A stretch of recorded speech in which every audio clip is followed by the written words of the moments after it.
അനിൽ വിളയിൽ ശബരിമല ദ്വാരപാലക ശില്പത്തിലെയും കട്ടിളപ്പാളിയിലെയും സ്വർണം മാത്രമല്ല, ശ്രീകോവിലിലെ കട്ടിളയ്ക്ക് മുകളിൽ പതിപ്പിച്ച ശിവരൂപവും വ്യാളിരൂപവും അടങ്ങിയ പ്രഭാമണ്ഡലത്തിലെ പാളികളിലെ സ്വർണവും കൊള്ളയടിച്ചുവെന്നാണ് SITയുടെ കസ്റ്റഡി അപേക്ഷയിൽ പറയുന്നത്. അപ്പോൾ നമ്മൾ വിചാരിച്ചതിലും എത്രയോ വ്യാപ്തിയിലാണ് ഈ കൊള്ള നടന്നിട്ടുള്ളത് എന്നതല്ലേ പറയേണ്ടത്? അയ്യപ്പനുമായി ബന്ധപ്പെട്ട മോഷണം മാത്രമല്ല നടന്നിരിക്കുന്നതെന്നാണ് ഇപ്പോൾ നമുക്ക് മനസ്സിലാക്കുന്നത്. ദശാവതാരങ്ങൾ, മത്സ്യം മുതലുള്ള എല്ലാ ദശാവതാരങ്ങളെയും ഈ കൊള്ളസംഘം മോഷ്ടിച്ചു എന്നാണ് നമുക്ക് ഏറ്റവും അവസാനമായി SIT കോടതിയിൽ കൊടുത്ത റിപ്പോർട്ടിൽ നിന്ന് മനസ്സിലാക്കാൻ സാധിക്കുന്നത്. ദശാവതാരങ്ങൾ ആലേഖനം ചെയ്ത 2 ചെമ്പുപാളികളും രാശി ചിഹ്നങ്ങൾ ആലേഖനം ചെയ്ത 2 പാളികളും കട്ടളയുടെ മുകൾപടിയിലെ പാളിയും ഇവർ മോഷ്ടിച്ചു കൊണ്ടുപോയി. ഇതൊക്കെ അന്താരാഷ്ട്ര മാർക്കറ്റില് ഈ ദേവസ്വം മന്ത്രിയായിരുന്ന കടകംപള്ളി സുരേന്ദ്രന്റെ നേതൃത്വത്തിൽ വിറ്റു എന്നാണ് നമുക്ക് മനസ്സിലാക്കാൻ സാധിക്കുന്നത്.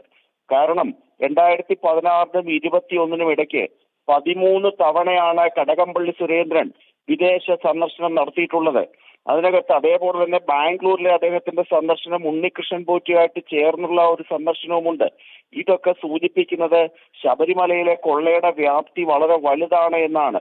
നമ്മൾ വെറുതെ ഒരു കട്ടിളപ്പടിയിൽ തുടങ്ങിയ ചർച്ച ഇന്ന് ദശാവതാരങ്ങളുടെ മോഷണം വരെ പോയി എന്ന് പറയുമ്പോൾ ഇവിടുത്തെ ഹൈന്ദവന്റേതായിട്ടുള്ള എല്ലാത്തിനെയും കൊള്ളയടിക്കുക എന്നുള്ള ആസൂത്രിതമായിട്ടുള്ള ലക്ഷ്യമായിരുന്നു CPM ഉണ്ടായിരുന്നെന്ന് മനസ്സിലാക്കാൻ സാധിക്കുന്നുണ്ട്.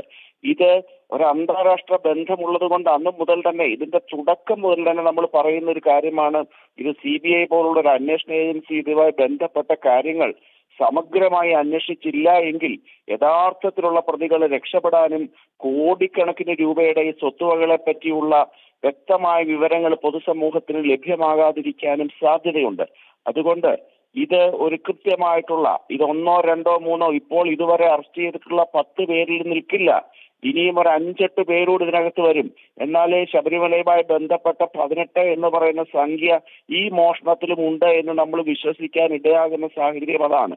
അതുകൊണ്ട് ദശാവതാരങ്ങൾ പോലും മോഷ്ടിച്ചു എന്ന് പറയുന്നത് വളരെ സങ്കടകരമായ ഒരു സാഹചര്യമാണ് ഹിന്ദു സമൂഹത്തിന് ഉണ്ടാക്കിയിരിക്കുന്നത്. അതുകൊണ്ട് അവരെ സംബന്ധിച്ചിടത്തോളം അവർക്ക് ഇതൊക്കെ നിസ്സാരമാണ്. കാരണം അവരെല്ലാം അവിശ്വാസികളാണ്. വിശ്വാസികളെ വളരെ വിഷമിപ്പിക്കുന്ന ഒരു റിപ്പോർട്ടാണ് ഇപ്പോൾ പുറത്തു വന്നിരിക്കുന്നത്. അഡ്വക്കേറ്റ് അനിൽ വിളയിൽ, സ്വർണം മോഷ്ടിച്ചു എന്നതിനപ്പുറത്തേക്ക് ഇപ്പോൾ വൈകാരികമായ ഒരു തലം കൂടിയുണ്ട് ശബരിമലയിലെ സ്വർണ്ണ കവർച്ചയ്ക്ക് പിന്നിൽ എന്നുള്ളത് കൃത്യമാണല്ലോ. അതായത് ഭക്തർക്ക് അങ്ങേയറ്റം വേദനയുളവാക്കുന്ന ചില വിവരങ്ങളാണ് ഇന്ന് SIT സമർപ്പിച്ച റിപ്പോർട്ടിൽ പുറത്തു വരുന്നത്.